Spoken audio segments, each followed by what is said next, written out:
Welcome to Rajasthan. आज हम घूम रहे हैं उदयपुर। राजस्थान टूर में सबसे पहले मैं उदयपुर पहुंचा हूं। इस उदयपुर में हम सबसे पहले आए हैं अमरावती वाटिका में, जहां बहुत सारी फिल्मों की शूटिंग भी हो चुकी है। कुछ गाने की भी शूटिंग यहां पर हुई है। और मैं सबसे पहले आपको ये बताना चाहूँगा कि उदयपुर पहुंचा कैसे जाए। उदयपुर राजस्थान का एक बहुत ही प्रसिद्ध दर्शनीय स्थल है, जहाँ पहुंचने के लिए आपको तीनों मार्ग उपलब्ध हैं: रेल, हवाई और बस। रेल से उदयपुर में स्टेशन है, जो भारत के सभी प्रमुख शहरों से यहाँ के लिए ट्रेनें चलती हैं। और अगर आप हवाई जहाज़ से आना चाहें तो नियरेस्ट हवाई अड्डा आपको जयपुर मिलेगा, जहाँ पर भारत के सभी प्रमुख हवाई अड्डों से यहाँ पर आपको हवाई जहाज़ मिल जाएंगे। रोड से भी आप राजस्थान के किसी भी शहर और भारत के भी कुछ प्रमुख शहरों से आपको रोड से बस सेवा भी। अभी हम चल रहे हैं फतेह सागर लेक के पास। यहाँ बोटिंग सुविधा भी उपलब्ध है। यहाँ प्रत्येक बड़े लोगों के लिए, वयस्क लोगों के लिए 110 रुपये का टिकट है और 7 साल से कम के बच्चे का टिकट नहीं है। अभी हम देख रहे हैं नेहरू पार्क। यहाँ लोग पिकनिक मनाने के लिए आते हैं। इसके लिए एक अलग काउंटर बना हुआ है, जिस पर इसका अलग से टिकट मिलता है और वहाँ से आपको बोट के द्वारा इस पार्क में छोड़ दिया जाता है और घूमने के बाद फिर वापस ले आया जाता है। और अब हम पहुँच रहे हैं वैक्स म्यूजियम। यहाँ पर आपको मोम से बनी हुई पुतले मिलेंगे और आदमकद पुतला है, जैसे मिस्टर बीन, अब्दुल कलाम आज़ाद और अमित शाह, सचिन पायलट। यहाँ और बहुत सारे हस्तियों के, जैसे महाराणा प्रताप का ये 7.5 फीट का, जो उनकी ओरिजिनल हाइट थी, उसके बराबर का प्रतिमा लगा हुआ है। और आप ओबामा के साथ चाय भी पी सकते हैं। यहाँ भूल भुलैया, 9D मूवी और डरावनी महल का भी मज़ा ले सकते हैं 700 रुपये के मामूली फ़ीस पर, और थोड़ा सा बार्गेनिंग भी यहाँ चलता है। अब हम लोग पहुँचे हैं लावण्या आर्ट म्यूज़ियम में। यहाँ आपको राजस्थानी हस्तकला का बहुत सारा कलेक्शन मिलेगा। और लेकिन मैं यहाँ आपको रिकमेंड नहीं करूँगा। आप अगर इस तरह की मार्केटिंग करना चाहते हैं तो आप जयपुर जा कर के मार्केटिंग करें, वहाँ इससे सस्ता और अच्छा चीज़ मिलेगा। अब हम लोग पहुंच चुके हैं सहेलियों की बारी में। यह भव्य बगीचा महाराणा संग्राम सिंह द्वितीय ने सन 1710 से 1734 के बीच राज परिवार की महिलाओं के लिए आमोद प्रमोद हेतु, यानी मनोरंजन हेतु निर्मित करवाया गया था। इस वजह से इसका नाम सहेलियों की बारी रखा गया। यह देश के सुंदर बगीचों में गिना जाता है, जिसे देखकर अंतःपुर की जीवन शैली का आभास स्वतः ही हो जाता है। पहले वस्तुतः फतेह सागर के बीच नीचे कई छोटे छोटे बगीचे थे, जिन्हें महाराणा फतेह सिंह ने सहेलियों की बारी में मिलाकर इसे एक भव्य स्वरूप प्रदान किया। चारों तरफ हरी भरी दूब, मनमोहक फूलों की कतारों और आकर्षक फव्वारों पर स्वतः ही दृष्टि ठहर जाती है। परंतु अभी यह फव्वारे बंद हैं। अभी कुछ देशों के प्रतिनिधि उदयपुर पहुंचने वाले हैं, जो कुछ सरकारी प्रोग्राम है, जिसके कारण इसको सुंदर रूप दिया जा रहा है और सभी फव्वारों में से पानी निकाल करके उसको रंग रोगन किया जा रहा है, जो अभी आप देख रहे हैं। जो नया नया कलर जो नज़र आ रहा है, ये पेंटिंग का काम अभी चल रहा है, जिसके कारण इन फव्वारों को अभी तत्काल बंद कर दिया गया है।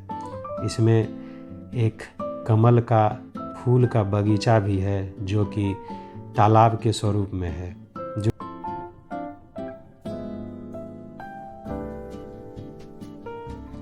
उदयपुर 2 दिन घूमने का बजट अगर अनुमान लगाया जाए तो 12 से 15 हज़ार के बीच में आप आसानी से घूम सकते हैं, जिसमें उदयपुर आने का भाड़ा इंक्लूड नहीं है। इसमें होटल, खाना, टिकट और ट्रांसपोर्टेशन का जो खर्च है वो सब सम्मिलित है।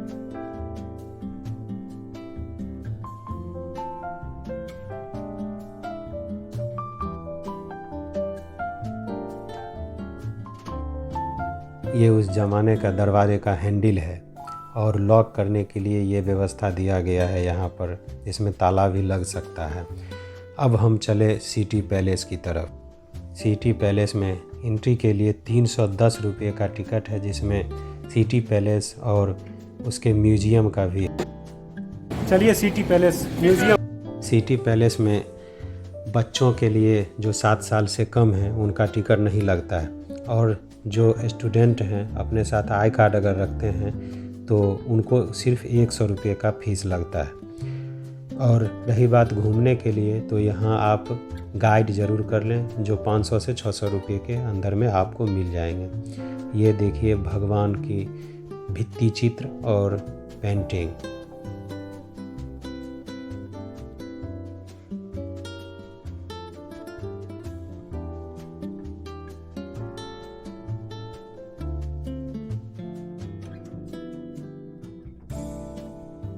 ये देखिए, ये ढाल और तीर कमान जिससे उस समय के राजा लड़ा करते थे। ये तलवार भी है, क्योंकि उस समय ये तीर कमान जो चलाया जाता था ये उस समय का नहीं है, ये डुप्लीकेट डमी है। ये फ़ोटो है चेतक का, जिसके बारे में कुछ कहने की ज़रूरत नहीं है, आप लोग अच्छे खासे जानते होंगे। जिस समय महाराणा प्रताप जंगल में रहा करते थे उस समय का फ़ोटो है। ये देखिए, ये राजा उदय सिंह के कुल देवता का जिसको मानते थे उसका फ़ोटो मूर्ति था, और ये उसी के जस्ट ऊपर में ये बाथ टब नहीं है, बल्कि जब राजा का राज्याभिषेक होता था तो इसमें 1 लाख चांदी के सिक्के रख करके और राजा उसको जनता के बीच में बांटते थे। ये बेल्जियम ग्लास से बना हुआ शीश महल है, जिसमें रानियां अपना श्रृंगार किया करती थी। कहा जाए तो ड्रेसिंग रूम है ये।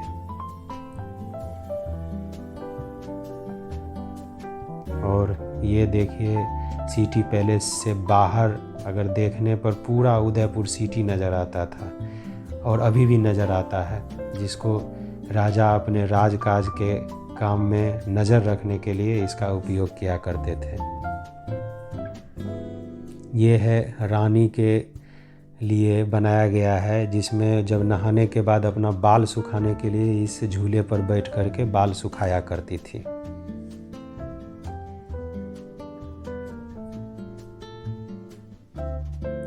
ये देखिए, ये जो दरवाज़ा है ये दरवाज़ा नहीं है, बल्कि इसका प्रतिरूप है, इसका डुप्लीकेट है, जिससे कि बाहरी सैनिक अगर कोई अंदर घुस जाए तो वो भी धोखा खा जाए और देखने में भी सुंदर लगे, इसलिए इसको बनाया गया है। बल्कि यहाँ पर इसके पीछे दीवार है। देखिए नक्काशी कितनी सुंदर की गई है इस सब महलों में। ये देखिए, ये अंतिम राजा जो थे, जो हाथी पर से गिर गए थे तो इनके कमर में चोट लग गया था, जिससे कि इनको पैरालिसिस मार दिया गया था। उनका व्हील चेयर भी है। और ये देखिए, ये सूरज का प्रतिरूप है। 1 किलो और 80 ग्राम सोना इस पर चढ़ा हुआ है, तांबे पर। इसका मेन मकसद था, जिस दिन धूप नहीं निकले बारिश के समय में, राजा सूर्यवंशी राजा थे जो बिना सूर्य के दर्शन किए हुए भोजन नहीं करते थे, उसके लिए यहाँ पर ये बनाया गया था। ये देखिए, ये दीवाने खास है। यहाँ नृत्य का प्रोग्राम और होता था जब राजा के लिए मनोरंजन के लिए, तो यहाँ पर ये प्रोग्राम होता था। कोई पर्व त्यौहार में भी जश्न मनाया जाता था और राजा ऊपर में बैठ करके उसका मनोरंजन लेते थे, और रानियाँ भी चारों तरफ बैठ करके मनोरंजन लिया करती थी। इन सब खिड़कियों से रानियाँ नीचे देखा करती थी। इस खिड़की में ऐसे शीशे लगे हुए थे जिससे कि रानियाँ बाहर देख सकें और कोई अन्य पुरुष या अन्य कोई आदमी रानियों को नहीं देख सके। अब देखिए, अब हम लोग जा रहे हैं जनाना महल की तरफ, जहाँ रानियों के लिए किचन भी है और बहुत सारा चीज़ भी है। देखिए, तंग रास्तों से महलों में अक्सर तंग रास्ते बनाए जाते थे, जिसके भी कुछ कारण हैं। जैसे कोई अगर बाहरी सैनिक अगर हमला कर दे तो इस तंग गलियों से निकलते हुए उनका शिकार करना आसान हो जाए, जिससे कि और ये सैनिक यहाँ तक आए भी नहीं। ये देखिए किचन का सामान, ये तसला है, ये टोपिया है, और उस ज़माने ये उसी समय का है। देखिए चूल्हा भी है, ये सब उसी ज़माने का है, उसी समय का है।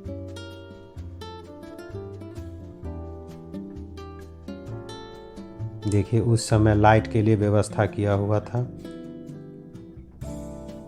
लैंप कह सकते हैं इसको।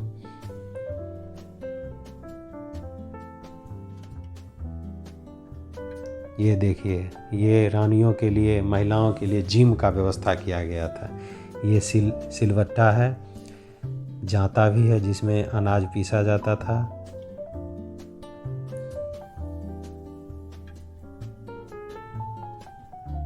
ये देखिए, ये भोजनालय है, भोजन करने का जगह। राजा यहाँ पर बैठते थे और अगल बगल मंत्री लोग या उनके नज़दीकी लोग बैठते थे।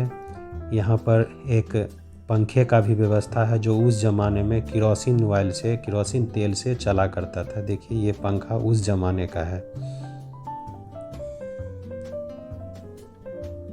ये देखिए, ये दासियों के लिए कमरा बना हुआ था, सिंपल साधारण, एकदम उजले कलर के मार्बल से बना हुआ है, जिसमें राजा की दासियां रहा करती थी। ये देखिए दीवाने आम है, ये बहुत प्रसिद्ध जगह है। इसमें बहुत सारी फिल्मों की शूटिंग हुई है। इसमें यहाँ के राजा जो अभी हैं, इनकी बेटी का भी शादी हुआ था, जिसमें 350 किलो चांदी का मंडप बनाया गया था। वो भी मैं आप लोगों को आगे दिखाऊंगा। यहाँ पर बोल बच्चन फिल्म का भी शूटिंग हुआ था। यहाँ पर बहुत सारी फिल्मों का शूटिंग हो चुका है। यहाँ पर प्रेम रतन धन पायो का भी शूटिंग हुआ था। ये देखिए, ये चांदी का 350 किलो चांदी का मंडप बना हुआ है, जिसमें अभी के जो राजा हैं, इनकी बेटी की शादी हुई थी 2011 में।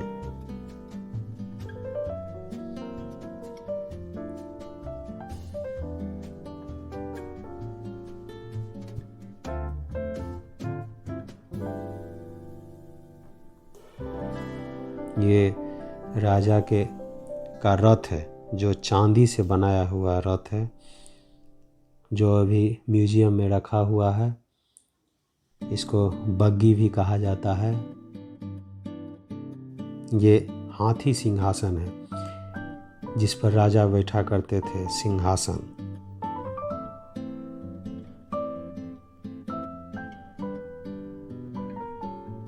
ये है मेरा होटल, जिसमें हमने 2 दिन स्टे किया। मैं इसका डिस्क्रिप्शन बॉक्स में इसका डिटेल दे दूंगा। ये होटल बहुत अच्छा होटल है, इसमें आप आसानी से रह सकते हैं और घूमने का मज़ा ले सकते हैं।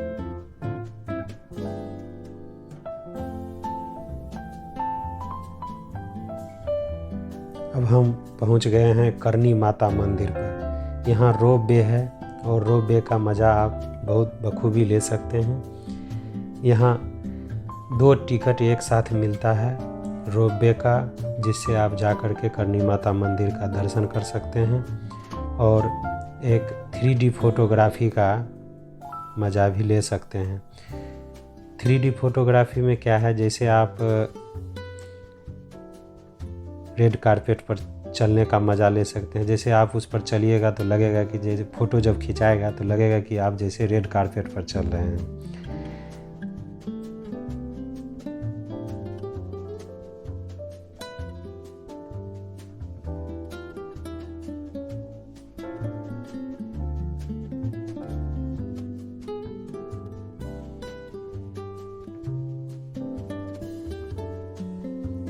देखिए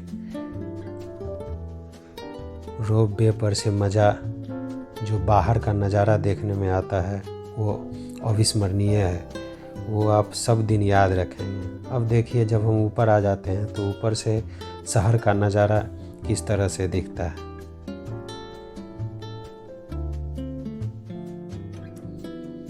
और हम कुछ सीढ़ियों पर चढ़ कर के ऊपर हम जब मंदिर में पहुंचते हैं तो एक चीज़ आपको सब जगह अच्छा ही मिलेगा कि आपको टॉयलेट का व्यवस्था आपको सब जगह मिल जाएगा। अब हम लोग आ गए हैं जगदीश टेम्पल के पास।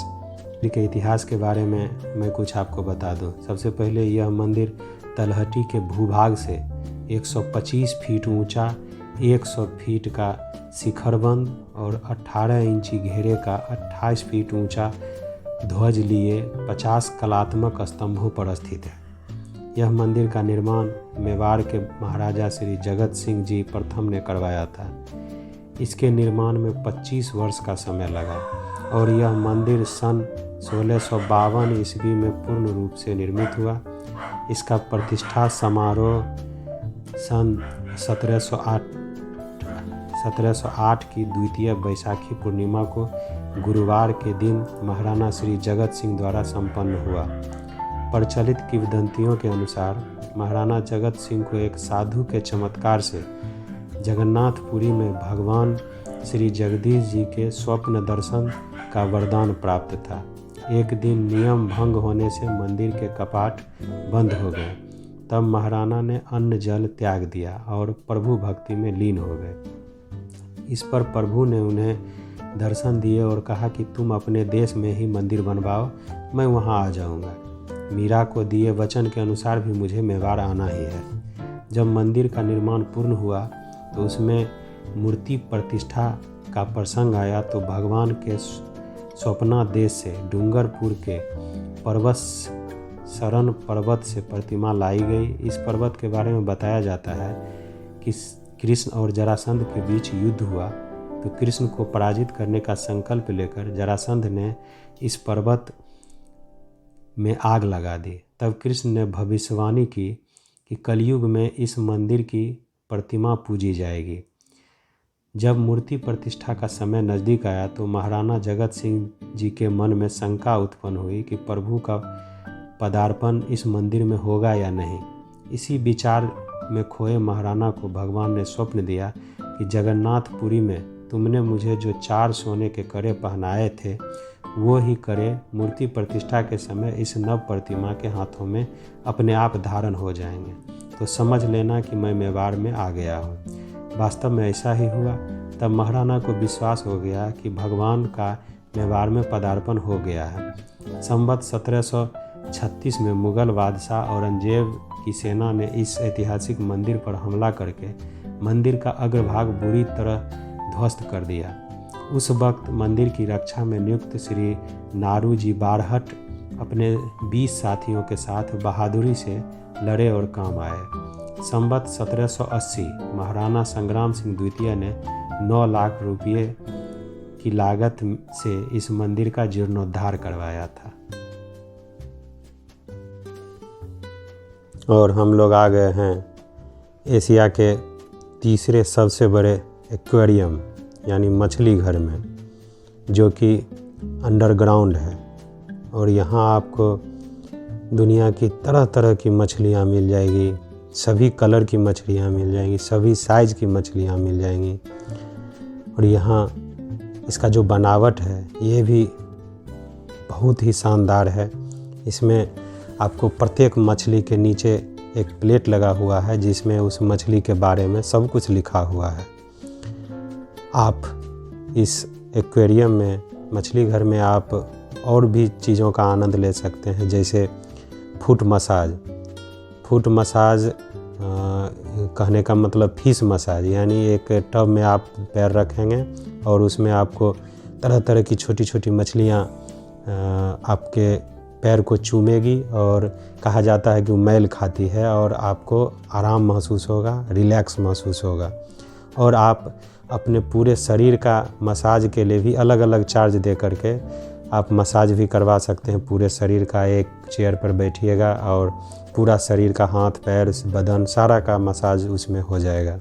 और इसमें एक VR सेट का भी व्यवस्था है जिसमें आप ये देख सकते हैं कि आपके चेहरे पर एक VR सेट लगा दिया जाएगा, जिससे कि आपको जो देखा जाएगा लगेगा गहरे समुद्र में हम चले गए हैं। और गहरे समुद्र में तरह तरह की मछली हो, जीव हो या अलग अलग तरह की लाइट समुद्री जीव गोताखोरी का आप आनंद ले सकते हैं उसमें। वो बहुत ही शानदार नज़ारा होता है। अब हम लोग पहुंच गए हैं सज्जनगढ़ पैलेस पर। सज्जनगढ़ पैलेस का नाम मेवाड़ के राजा महाराणा सज्जन सिंह के नाम पर रखा गया था, जिनका जन्म 1859 में हुआ था और जिनकी मृत्यु 1884 में हो गई थी। इन्होंने इस महल के निर्माण का कार्य प्रारंभ करवाया था, जो एक बहुमंजिला वेधशाला मीनार होनी चाहिए थी। परंतु 25 वर्ष की आयु में युवा महाराणा की दुखद मृत्यु के साथ 1884 में निर्माणाधीन कार्य ठहर गया। सज्जन सिंह के उत्तराधिकारी महाराणा फतेह सिंह ने तब राजमहल द्वारा मौसमी पैलेस के रूप में उपयोग किए जाने वाले भवन का काम पूरा करवाया। सज्जनगढ़ पैलेस वर्षा ऋतु के समय बादल और बारिश के मौसम के दृश्य को देखने और आनंद लेने के लिए एक सुविधाजनक स्थान प्रदान करता है। यह महल उदयपुर से 5 किलोमीटर की दूरी पर अरावली पहाड़ियों की बांसडारा चोटी पर समुद्र तल से लगभग 944 मीटर यानी 3100 फीट पर स्थित है। इस महल के बारे में एक रोचक बात मैं आपको बता दूं कि यह महल में जेम्स बॉन्ड फिल्म 1983 में जेम्स बॉन्ड फिल्म ऑक्टोपसी के कुछ दृश्यों को यहीं सज्जनगढ़ पैलेस में फिल्माया गया था। पैलेस खलनायक अफगान राजकुमार कमाल खान के निवास के रूप में चित्रित है। जेम्स बॉन्ड और कमाल खान का अभिनय क्रमशः रोजर मूर और लुई जोदा द्वारा किया गया था। सर, मेरा नाम विश्वबंधु सिंह है। मैं उदयपुर में टैक्सी चलाता हूँ। मेरा नंबर है 982955। इस होटल के बारे में मैं बता रहा हूँ। यहाँ मैं 2 दिन से खाना खा रहा हूँ। बहुत अच्छा खाना और बहुत अच्छा सर्विस भी मिला है मुझे। आपसे बात करवा रहा हूँ। मेरा नाम शंकर रबारी है। उदयपुर में कैलाश डाइनिंग हॉल रेस्टोरेंट है। ये आप अपना नंबर बता दीजिए। मेरा नंबर है 8875017010 766544066।